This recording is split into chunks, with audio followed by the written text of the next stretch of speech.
عباده الذين اصطفى خصوصا على سيد ولد آدم محمد المصطفى والمجتبى والمرتضى وعلى آله وأصحابه لنا مقتدى أما بعد فأعوذ بالله من الشيطان الرجيم بسم الله الرحمن الرحيم صدق الله العظيم وبلغ النبي الكريم المتين الرؤوف الرحيم ونحن على ذلك الدين والشاكرين والحمد لله رب العالمين ما إن مدحت محمدا بمقالتي ولكن مدحت مقالتي بمحمد لا يمكن الثناء كما كان حقه بعد خدا بزرگ توئی قصہ مختصر یا الہی ہر جگہ تیری عطا کا ساتھ ہو جب بڑے مشکل شہ مشکل کشا کا ساتھ ہو یا الہی گرمی محشر سے جب بڑھ کے بدن دامن محبوب کی ٹھنڈی ہوا کا ساتھ ہو یا الہی جب چلوں تاریک راہ پلسرات آفتاب ہاشمی نور الہدا کا ساتھ ہو بعد حمد و صلات معزز سامعین و ناظرین خواتین و حضرات گزشتہ جمعۃ المبارک یہی آیہ مبارکہ میں نے اپنے خطبہ کی زینت بنائی اور اس کا ایک پہلو آپ کے سامنے رکھا اور میں نے عرض کیا کہ انشاءاللہ اس کا جو اگلا مرحلہ ہوگا وہ ہم اگلے جمعے بشرط زندگی عرض کریں گے. رب کریم نے موقع دیا ہم اس سے انشاءاللہ اگلے پہلوؤں کی جانب بڑھیں گے اور موضوع ہمارا چل رہا ہے توحید خالص کے حوالہ سے. اب پہلا مرحلہ جہاں توحید کا تھوڑا سا میں آدھے منٹ میں آپ کو ریمائنڈ کروا دوں تاکہ جو احباب اگر کوئی نئے ہیں جو پہلا نہیں سن سکے تو اس میں ہمارے ساتھ شامل ہو جائیں. رب ذوالجلال نے ارشاد فرمایا کہ گمراہ ترین ہے وہ شخص جو اپنی خواہشات کی پیروی کرتا ہے. اب قرآن کو سمجھنے کے لیے قرآن کے ساتھ اس کی تفسیر جو ہے وہ بڑی ضروری ہے اور مفسرین اس بات پہ اتفاق کرتے ہیں اور متفق ہیں, تمام کا اتفاق ہے کہ قرآن کی تفسیر بالقرآن جو ہے یہ سب سے قوی ترین تفسیر ہے. اور قرآن خود فرماتا ہے کہ قرآن کا بعض حصہ دوسرے بعض کی وضاحت کرتا ہے, تفسیر کرتا ہے. اب قرآن میں یہاں فرمایا گیا من اضل ممن اتبع ہواہ, کہ اس سے بڑا گمراہ کون شخص ہے کائنات میں. یہ اللہ فرما رہا ہے اس سے بڑا کون گمراہ شخص ہے جو اپنی ہوا و ہوس, اپنی خواہشات نفسانی اور اپنی طلب کے پیچھے پیچھے چلتا ہے. تب ان سے نکلا ہے. عرب کہتے ہیں جب کوئی بڑا اپنے بچے کو اپنے پیچھے لے کے چلتا تھا تو تبع لہ, کہ یہ بچہ اس کے پیچھے پیچھے چل رہا ہے. ایک اور عرب میں جو بدوی لوگ ہیں وہ استعمال کرتے ہیں کہ جب چھوٹے سے بچے کو آپ انگلی پکڑ کے چلاتے ہیں تو بدوی لوگ جب ایسے چلتے تھے تو اس کو بھی وہ اتباع بولتے تھے. تیسرا معنی عربوں نے اتباع کا یہ لکھا ہے کہ اذا کان الرجل یمشی علی قدمیک فہو تبع لک, جب آپ چل رہے ہوں اور کوئی شخص آپ کے نشانے قدم پر قدم رکھتا چلا جاتا ہے تو اسے بھی عربی زبان میں اتباع کہتے ہیں۔ یہ چار جو معنی بڑی جو ہماری عربی کی لغت ہے اس میں یہ لکھا ہوا ہے اتباع کا معنی۔ اب چاروں میں سے جو بھی آپ معنی لے لیں، سارے میں نے لکھ دیے، اور یہ تقریباً ہر مفسر جو ہر مسلک کا ہے اس نے اپنے اپنے معنی کے تحت اس نے معنی بتایا، تو میں نے چاروں عرض کر دیے کہ اب جب کوئی شخص اپنی خواہشات، اپنے ہوا و ہوس اس کی اتباع میں چلتا ہے تو اس کو اتباع کہتے ہیں۔ اب رب ذوالجلال نے فرمایا کہ وہ آدمی سب سے بڑا گمراہ ہے جو اپنی خواہشات کے نشانے قدم پہ چلتا۔ اب دوسرے مقام پہ فرمایا، ظاہر ہے اسے مفسرین نے لکھا کہ یہ ظلم عظیم ہے۔ یہ کیا ہے؟ ظلم عظیم ہے۔ یہ بہت بڑا ظلم ہے کہ آپ اپنی خواہشات کے پجاری ہو گئے۔ اور قرآن دوسرے مقام پہ فرماتا ہے ان الشرک لظلم عظیم، کہ شرک سب سے بڑا ظلم ہے۔ اب دونوں کا نتیجہ اکٹھا کیجئے، ظلم عظیم، ہوائے نفس کی اتباع بھی ظلم عظیم، اور اللہ کے برابر کسی کی عبادت شرک جو ہے یہ بھی کیا ہے؟ ظلم عظیم۔ اب پتہ چلا جس چیز کا رزلٹ ایک ہوتا ہے اس کے سرکمسٹانسز اور اس کے ایس او پیز بھی ایک ہوا کرتے ہیں، بس فرق یہ ہے کہ وہاں ظاہری طور پر انسان اپنی پیشانی کو بت کے آگے جھکاتا ہے، اور یہاں انسان اپنے دل کو اپنی خواہشات کے آگے جھکا دیتا ہے۔ سمجھے؟ یہ بات مشکل ضرور ہے ٹاپک، لیکن میں کوشش کروں گا کہ آپ کے نیچے لیول پہ آ کے آپ سے، جیسے بچے کو ایک سیڑھی سے چڑھایا جاتا ہے، اس پہ بات کریں تاکہ آپ ساتھ ساتھ چیزیں آپ کلیئر کرتے چلے جائیں۔ اب ہو سکتا ہے اس پر آپ اعتراض بھی کر سکتے ہیں کہ جی یہ کیا ہوا، شرک تو شرک ہے۔ اس پہ اعتراض بھی کیا اصحاب ظواہر نے۔ اصحاب ظواہر نے کہا کہ صوفیاء کے تصور کو ہم نہیں مانتے، اتنا سخت توحید، میں نے جملہ بولا ہوا ہے توحید خالص، توحید خالص، خالصتاً توحید اللہ کی۔ اور کبھی بہت ستم ظریفی دیکھنے کو آتی ہے کہ جب لوگ شرک کو صوفیات سے جوڑ دیتے ہیں، یہ مجھے سمجھ نہیں آتی۔ حالانکہ اس کائنات میں سب سے اچھی توحید نبیوں اور رسولوں کے بعد جو جنہوں نے بیان کی ہے وہ صوفیاء ہی ہیں، وہ صوفیاء ہی ہیں۔ اور کیا ظلم ہوا کہ جو توحید کے حقیقی علم بردار تھے، جو توحید خالص کے حقیقی جام پہنانے والے تھے، لوگوں نے شرک کو ان کے ساتھ جوڑنا شروع کر دیا۔ اگر وہ مشرک ہوتے تو آج ان کی قبور کو اگر 850 سال بھی گزر گئے ہیں تو ابھی لوگ ان کے نام یاد رکھتے کیا وہاں لوگ قرآن کی تلاوت کرتے؟ کبھی بت خانے میں بھی قرآن پڑھا جاتا ہے؟ بت خانے میں تو قرآن کی آواز آ جائے تو لوگ پڑھنے والے کو جان سے مار دیتے ہیں، اور اگر کہیں سے قرآن کی آواز ان کے کانوں میں پڑ جائے تو قرآن کہتا ہے، وہ اپنی انگلیاں کس میں ڈال لیتے ہیں؟ کانوں میں ڈال لیتے ہیں۔ قرآن تو یہ کہتا ہے۔ وہاں پر ہر لمحے میں 24 گھنٹے کا ایک سیکنڈ بھی نہ آئے اور وہاں قرآن کی تلاوت ہو تو سمجھ جانا چاہیے توحید خالص کا مرکز یہی ہے، توحید خالص کا مرکز یہی ہے۔ اب یہ تھوڑا سا مشکل یہ لمحہ ہوگا، میرے ساتھ آپ رہیں گے، یہ لمحہ تھوڑا سا مشکل ہے اور خاصا مشکل بھی ہے، لیکن آپ سمجھ جائیں گے، کیونکہ جنہوں نے پچھلا خطبہ سنا ہے وہ بہت جلد سمجھ جائیں گے، اور نیو کمر تھوڑا سا ساتھ سمجھ جائیں گے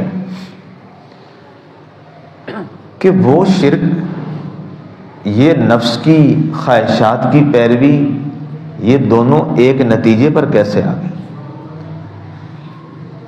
یہ اگر کچھ عوام کو نہ سمجھ آئے تو بعد میں بھی پوچھ سکتے ہیں، بعد میں بھی یہ سوال کیا جا سکتا ہے اور آپ کو میں سمجھا دوں گا وہاں کیا ہے اور یہاں کیا ہے۔ اور سب سے پہلا جو اعتراض کرنے والے اصحاب ظواہر اعتراض کرتے ہیں، اور میں بھی آپ بھی کچھ اعتراض کر لیں اس بات پہ۔ اعتراض سے مراد ہوتا ہے سوال کرنا، مثبت تنقید ہی بہتر ہوتی ہے، ظاہر ہے دوسری تنقید تو اسلام میں ویسے ہی جائز نہیں۔ اب آپ یہ سوال کریں گے کہ ہم نے کلمہ بھی پڑھ لیا، توحید کو بھی مانا، ہم نے پڑھا ہے لا الہ الا اللہ، اللہ کے سوا کوئی عبادت کے لائق نہیں، اور ہم نے یہ بھی اقرار کیا ہے محمد اللہ کے رسول ہے، اس کے باوجود ہم کیسے توحید کے خالص کو ماننے والے نہ ہوئے؟ اور آپ نے کیسے مشرکین کے ساتھ ہمیں ملا دیا؟ ظاہر ہے میں تو نہیں ملا رہا، نہ میں ملا سکتا ہوں، نہ کسی کو ہٹا سکتا ہوں، میں تو ترجمان ہوں، فیصلہ تو اللہ رسول نے کرنا ہے، ہم تو ترجمان کی صرف حیثیت سے ہیں، ہم اس چیز کو آپ کے سامنے رکھتے، ڈیسیژن ہم نہیں دے سکتے آپ کو، وہ ہر ایک نے اپنا لینا ہے قرآن و سنت کی اس روشنی میں۔ شرک کیا ہے؟ پہلے ذرا شرک کو سمجھ لیں۔ شرک یہ ہے، اصحاب ظواہر کہتے ہیں شرک یہ ہے کہ اللہ کی ذات میں، اللہ کی صفات میں اور اللہ کے کاموں میں کسی اور کو اس جیسا مان لینا، یہ شرک کہلاتا ہے۔ تعریف میں دوبارہ کرنے لگا ہوں شرک کی، اور غور سے سنیے گا تاکہ توحید خالص تک پہنچ جائے۔ اللہ کے علاوہ کسی اور، اللہ کی ذات جیسا سمجھنا، اللہ کی صفات جیسا اسے، اللہ کے کاموں جیسے اس کے کاموں کو سمجھنا، یہ کیا ہے؟ یہ شرک ہے۔ اور اسے 3 حصوں میں ڈیوائڈ کیا جاتا ہے، شرک فی الذات، شرک فی الصفات اور شرک فی الاعمال۔ یہ 3 قسمیں یاد رہیں۔ اب ان تینوں صورتوں کو غور سے دیکھیے۔ کبھی آپ کو ایسا جس نے اللہ کی صفات جیسی صفات کو اپنے اندر پیدا کرنے کی کوشش کی ہو یا اس کو اپنایا ہو، کبھی آپ نے اس پہ غور کیا؟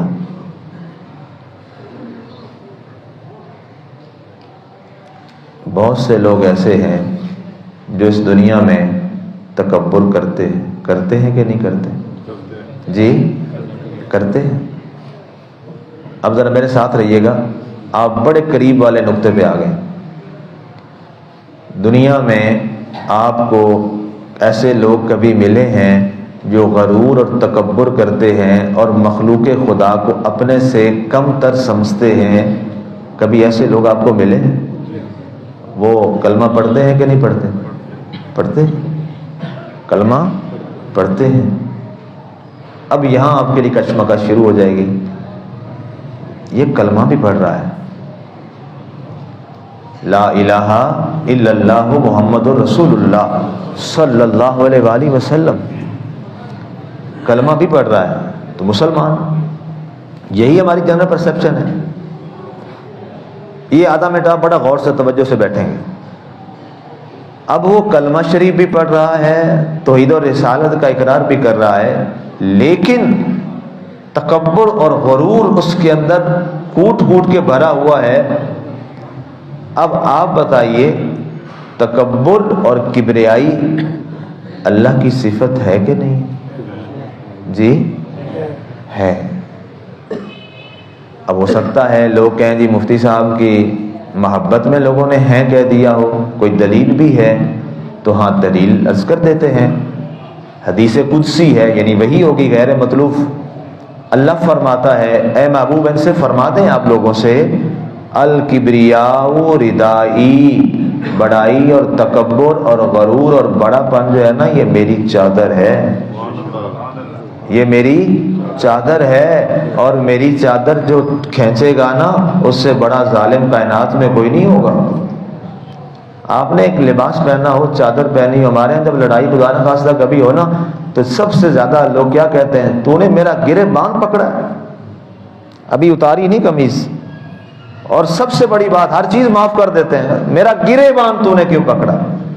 کہتے ہیں نا جی، میرا لباس تو نے اتارنا چاہا، میرے گریبان کو تو نے پکڑا۔ دنیا میں انسان برداشت نہیں کرتا کہ اس کی چادر کوئی کھینچے۔ آپ نے جو لباس پہنا ہے، آپ کا لباس کوئی کھینچے، یہ آپ اور میں برداشت نہیں کر سکتے۔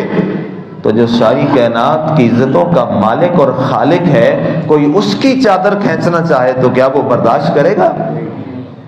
یا کیا انصاف یہ کہتا ہے کہ اس کی چادر کو کھینچا جائے؟ کیا انسانیت کا انصاف بھی اس کی اجازت دیتا ہے؟ نہیں اجازت دیتا۔ جب اللہ کی چادر، انسان کی چادر کھینچنا جرم ہے اور برداشت نہیں ہے، تو اگر کوئی شخص میرے اللہ کی چادر کو کھینچنا چاہے اور میرے رب کی اس ردائے کبریائی کو کھینچنا چاہے تو آپ اسے کیا کہیں گے؟ کیا وہ ظالم ہے کہ نہیں ہے؟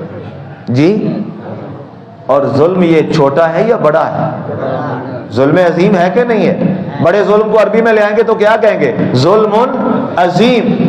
اب آ جائیں نقطے پہ، ان الشرک لظلم عظیم۔ اب سمجھ آئی یہ بات؟ مشکل سے اترے گی بات۔ عامر صاحب بات بہت مشکل ہے، بہت مشکل ترین بات ہے۔ اسی بات پر صوفیاء کو لوگوں نے بہت آڑے ہاتھوں لیا کہ آپ نے تو کسی کو مسلمان ہی نہ چھوڑا۔ تو تب صوفیاء نے لکھا، ہاں تب اہل محبت نے لکھا، توحید اپنانی ہے تو پھر توحید خالص اپناؤ۔ اب توحید کا اقرار ہے تو توحید خالص تمہارے دلوں میں اتر جائے۔ اب انانیت، تکبر، غرور، یہ ساری صفات کس کی ہیں؟ یہ میرے اللہ کی ہیں۔ کوئی ان پڑھ ہے، کوئی پڑھا لکھا ہے، کوئی بالکل مسلمان جو کچھ بھی نہیں جانتا، وہ ایک لفظ تو جانتا ہے، اللہ اکبر۔ اللہ اکبر جانتا ہے نا ہر ایک لفظ۔ اور اکبر کا معنی کیا ہے؟ جو سب سے بڑا ہے، تفضیل کا صیغہ ہے۔ اور اسی سے اس کا ایڈجیکٹو کیا ہے؟ کبریائی۔ اور اسی کو آپ اردو میں کہتے ہیں غرور، تکبر، پراؤڈ۔ یہ سارے ایک ہی لفظ کے معنی ہیں، سب کا ایک ہی مادہ ہے، کاف با را، الکبر یا کبر۔ اب اس کے تحت تمام کمال بات یہ ہے، حاجی امداد اللہ مہاجر مکی صاحب رحمۃ اللہ علیہ مکتبہ دیوبند تمام انہیں اپنا شیخ مانتے ہیں اور انہیں اپنا پیر مانتے ہیں۔ اسی طرح شیخ عبد القادر محبوب سبحانی قطب ربانی واقف اسرار یزدانی ہے، شیخ عبد القادر جیلانی رحمت اللہ تعالی علیہ، انہیں تمام مسالک کے لوگ اپنا شیخ مانتے ہیں۔ حالانکہ لوگ عام طور پہ مکتبہ اہل حدیث کے لوگ سب سے زیادہ جس کے توحید کی بات کرتے ہیں وہ شیخ عبد القادر جیلانی۔ میرے ان کے بڑے بڑے علماء سے بات ہوئی اور وہ ہمیشہ حوالہ شیخ عبد القادر جیلانی کا دیتے ہیں اور کہتے ہیں سبحان اللہ، جب ان کی الفتح الربانی ہم پڑھتے ہیں تو ہمیں اندازہ ہوتا ہے کہ شیخ عبد القادر جیلانی کتنا پکا توحید خالص کا علم بردار تھا۔ کس انداز میں؟ جب آپ پڑھنے گئے اور آپ سے سارا آپ کا ظاہر ہے وہ اناج یا ظاہر تھا نہیں، چند ایک درم دینار لے کے گئے، وہ ختم ہو گئے جو فالوس تھے، اور جتنے تھے وہ لوگوں کو کھلا دیے طالب علموں کو۔ اب لوگ کھانے والوں نے کھا لیے، جب اپنی باری آئی تو اپنا اپنا کھانا لے کے وہ بیٹھ جاتے۔ عبد القادر جیلانی بھوکا بیٹھا ہے۔ کسی نے کہا یہ جس کے طالب علمی کا زمانہ یہ ہو اس کی شباب کا عالم کیا ہوگا؟ طالب علموں نے نہیں، استادوں نے کہا سبحان اللہ سبحان اللہ۔ استادوں نے کہا عبد القادر کچھ کر، اب بھوکا پیسا رہے گا، جو تھا وہ تو ختم ہو گیا، ہم تجھے روکتے تھے نہ کھلا ان کو تو نے کھلا دیا اور انہوں نے کھا لیا، اب تیری باری آئی تو تجھے کچھ نہ دیا، اب تو اکیلا بیٹھا ہے، اب کچھ انتظام کر جیسے تیسے ہو سکے، اور اب جب تیرے پاس پیسے آئے نا ان کو مت کھلانا، خود کھانا۔ کہ استاد گرامی اب جب آئیں گے نا تو کوشش کروں گا پہلے سے زیادہ جلدی ان کو کھلا دوں۔ توحید خالص کا علم بردار کیا کہہ رہا ہے شیخ عبد القادر فتح ربانی کے اندر؟ استاد نے کہا تجھے ہم بتاتے ہیں سکھاتے ہیں، تو پھر وہی کام کرتا ہے، اب پھر بیٹھا رہے، تجھے کون کھلائے گا؟ کہا استاد جی اب یہ غور کیجئے گا، بہت نازک مرحلہ ہے، قرآن پڑھتے سارے ہیں، عبد القادر کوئی بنتا ہے۔ قرآن تو ایک ہے نا. قرآن عبد القادر جیلانی نے بھی وہی پڑھا, آپ اور میں نے بھی وہی پڑھا, شیخ محقق عبد الحق محدث دہلوی رحمۃ اللہ علیہ نے بھی وہی پڑھا. قرآن تو ایک ہی ہے. لیکن اب سمجھیے, آپ نے کہا استاد جی آپ نے تو فرمایا تھا کہ اللہ فرماتا ہے واللہ خیر الرازقین, حقیقی رزق دینے والا تو اللہ ہی ہے, میں تو اسی پہ کھڑا ہوں. استاد صاحب چکرا گئے. کبھی شاگرد بھی ایسے ہوتے ہیں جو استاد کو میوے حیرت کر دیتے ہیں. وہ آئینے کو بھی حیرت میں ڈال دیتا ہے, کسی کسی کو خدا یہ کمال دیتا ہے. اب استاد میوے حیرت, چپ, کوئی بات نہیں کی, واپس لوٹنے لگے. کہا استاد جی عرض کر لوں, شاگرد ہوں آپ کا. کہاں بول, تھوڑے سے جلالی انداز میں بولے. کہاں بول, کیا بات کرتا ہے؟ کہا عبد القادر کو جب پیدا کرنے والے نے پیدا کیا ہے تو اس کا رزق بھی تو اسی کے ذمے ہے. یہ میری فکر نہیں ہے, غور کیجئے گا, یہ میری فکر نہیں ہے, نہ یہ میری ڈیوٹی میں شامل ہے. میں نے پورا قرآن پڑھا ہے استاد جی, پورے قرآن میں میری کہیں ڈیوٹی نہیں آئی کہ رزق میں نے پورا کرنا ہے. یہ اللہ نے پورے قرآن میں ہر جگہ یہی لکھا ہے کہ وہ جو پتھروں کے اندر رہنے والے حشرات الارض ہیں اس کو بھی رزق دینے والا رازق اللہ ہے. تو جب وہ حشرات الارض جو اشرف بھی نہیں ہیں تو ان کو رزق دینے والا اللہ ہے. استاد جی آپ نے تو ہمیں بتایا تھا تو اشرف المخلوقات ہے, جب اس کو کھلاتا ہے تو مجھے کیوں نہیں کھلائے گا؟ استاد کی آنکھوں میں اتھرو جاری ہو گئے. بات ایسی تھی, اب پسیجنے لگے. کہا آج دوسرا دن ہوا ہے, میں نے ہر روز اپنے مالک سے کہا ہے کہ میں نہیں کہیں جاؤں گا, کھلانا تو نہیں ہے اور یہ ذمہ تیرا ہی ہے. جو میرے ذمہ تو نے ڈیوٹی لگائی ہے کہ تیری عبادت, تیری ریاضت, تیری پہچان, تیری معرفت, میں اس کو پورا کر رہا ہوں جتنا کر سکتا ہوں. مالک میں اپنی ڈیوٹی کروں گا, تو اپنی ڈیوٹی ادا کر. یہ لمحہ گزرا. روایات میں لکھا ہے قافلہ آیا, بغداد میں پہنچا. جامع بغداد کے سامنے ان میں ایک عورت آئی اور کہا کہ وہاں کے جو شیخ الجامعہ تھے ان سے ملی. کہا یہاں ایک گیلان سے میں آئی ہوں, یہاں ایک بچہ رہتا ہے عبد القادر. کہا جی ہے, پڑھتا ہے. کہا اس کی ماں نے کچھ کھانے شانے بھیجے ہیں اور کچھ ستو اور ساتھ کچھ پیسے بھیجے ہیں کہ میرے بیٹے کو یہ دے دینا. انہوں نے ایسے پکڑے اور اپنی اندر کی, ظاہر تو بہت پڑھا ہوا تھا, ظاہر کے تو بہت عالم تھے, اب ایک باطن والا شاگرد تھا جو ظاہری طور پہ تو شاگرد تھا, حقیقت میں استاد بن گیا. اس کو ایسے پکڑا اور دیکھتے رہے اور اس کے بعد کہا واہ عبد القادر, تیری توحید خالص اور توکل پہ بھی قربان جاؤں. تو نے واقعی نہیں کھایا, تیرے رب نے تجھے اب خود کھلانے کے لیے کہاں سے بھیجا ہے. اب یہ ہے یقین کی کیفیت. ہم تو ظاہر ہے جی نہیں اس یقین پہ, میں تو نہیں ہوں جی, میرا تو یہ لیول نہیں ہے. آپ میں سے جس کا ہے اسے مبارک اور میں اس کو سلام عرض کرتا. ہم بہت کمزور یقین کے لوگ ہیں, ہم اسباب پر بہت کھڑے ہیں. اور کمال یہ ہے یہاں پہ بات کہ جو توحید خالص کی بات احباب بہت زیادہ اس انداز سے کرتے ہیں, وہ اسباب پہ بھی بہت زور دیتے ہیں. اب صوفی کہتا ہے یہ کیا ہوا, ادھر خالص توحید کی بات اور پھر اسباب پر بھروسہ. کہ نہیں, اب اسباب کو بھی توڑ دے, اب اسباب کو بھی توڑ دے. یہ درجہ اوپر کا ہے, مشکل ہے. پچھلے جمعے کے بعد مجھے ایک صاحب کہنے لگے کہ آپ نے بڑی اونچے لیول کی بات کر دی. تو میں نے کہا ہاں ٹھیک ہے, لو لیول پہ ہی رہیں ساری عمر, اونچے لیول کی بات نہیں کرنی چاہیے. کہتے ابھی لیول بہت چھوٹا ہے.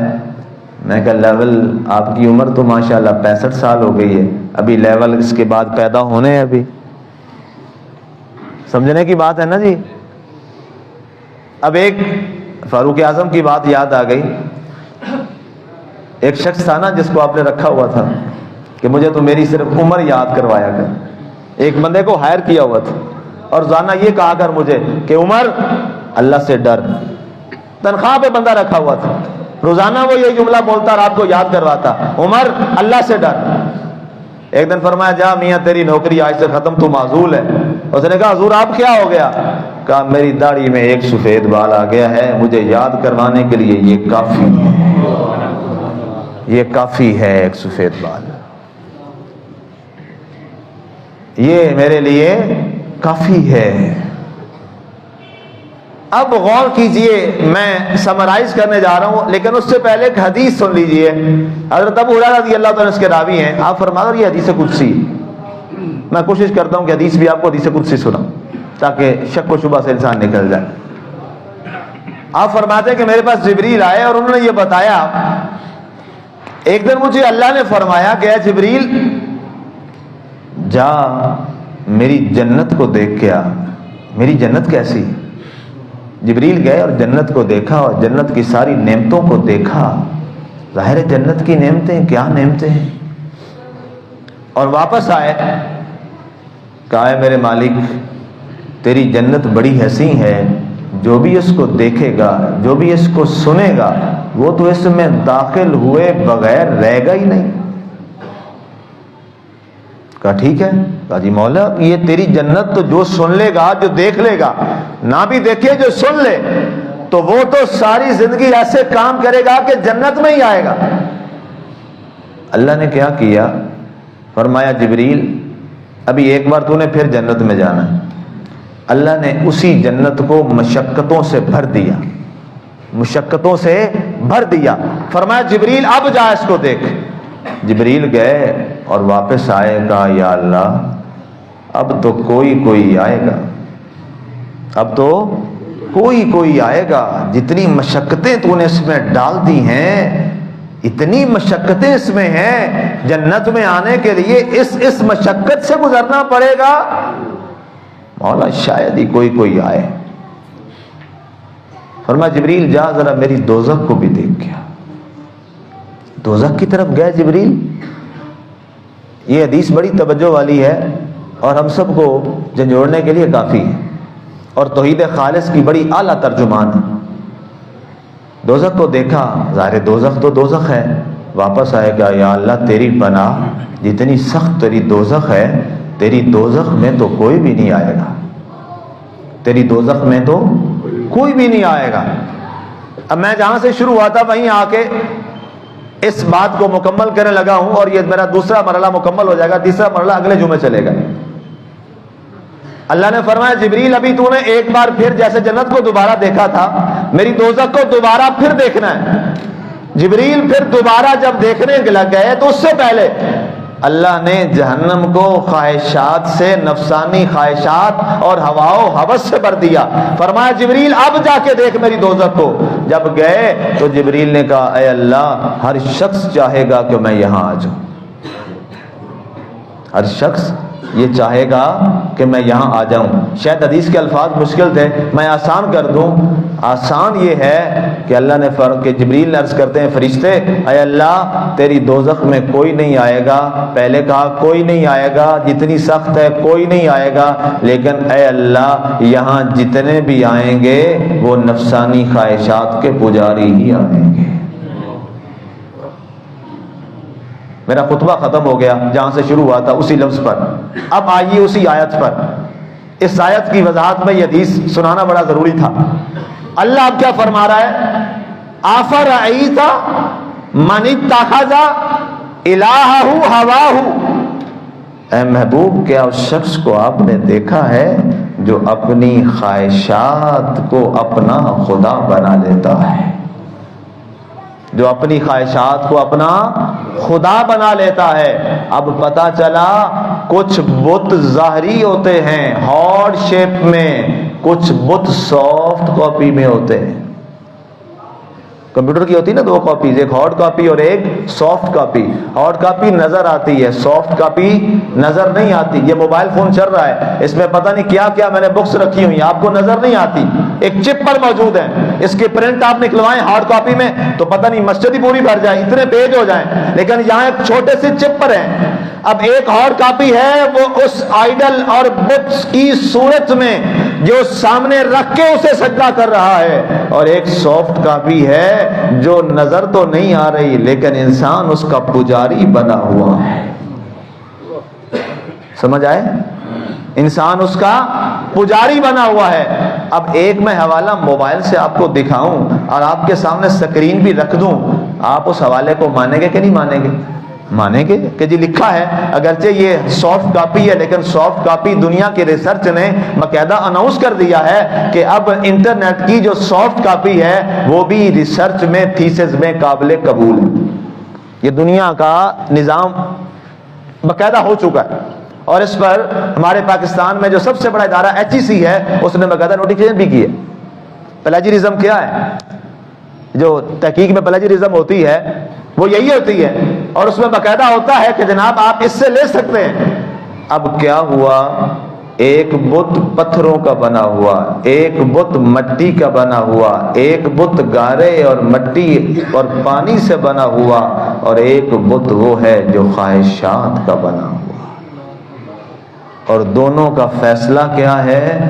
میں نے قرآن پڑھ دیا، سخت الفاظ ہوں تو آپ اپنے رب سے بات کریں اور قرآن سے بات کریں، میں نے اپنی طرف سے کچھ نہیں کہا۔ قرآن فرما رہا ہے آفرأیتا من اتخذ، سورہ جاسیہ ہے، قرآن گھر میں پڑھے ہیں سب کے، کھولیے موبائل سے کھولیے اور یہ پڑھ لیجئے کہ یہ لکھا ہے واقعی، آفرأیتا من اتخذ الہہ ہواہ، اے محبوب یہاں وہ بت پرست بھی ہیں جو سامنے سجدہ بتوں کو کرتے ہیں، اور یہاں وہ بت پرست بھی ہیں جو اپنی خواہشات کو اپنا خدا بنائے بیٹھے ہیں، اور ان سے بڑا گمراہ کائنات میں کوئی نہیں۔ اللہ ہمیں توحید خالص نصیب کرتے، اللہ ہمیں دوسرے شرک سے بچایا ہے اور ظلم عظیم سے بچایا ہے، تو اللہ خواہشات کی وہ عبادت سے بھی ہمیں محفوظ فرما لے۔ اور اس کے بعد اگلا تیسرا مرحلہ ہے، اور وہ بڑا مشکل مرحلہ ہے، اور اسی کے اگلے الفاظ ہیں۔ اللہ خود فرماتا ہے کہ جس کو اضلہ اللہ علی علم، یہ قرآن کے الفاظ ہیں، علی علم وختم علی سمعہ وقلبہ، یہ الفاظ جو ہیں آگے اسی آیت کے اگلا حصہ ہے، یہ بڑا اور مشکل مرحلہ ہے توحید خالص کے حوالہ سے۔ انشاءاللہ یہ تیسرا پارٹ جو ہے اس کا توحید خالص کا، وہ اگلے جمعے پہ اگر زندگی رہی تو انشاءاللہ بات کریں گے۔ آمین، وما علینا الا البلاغ۔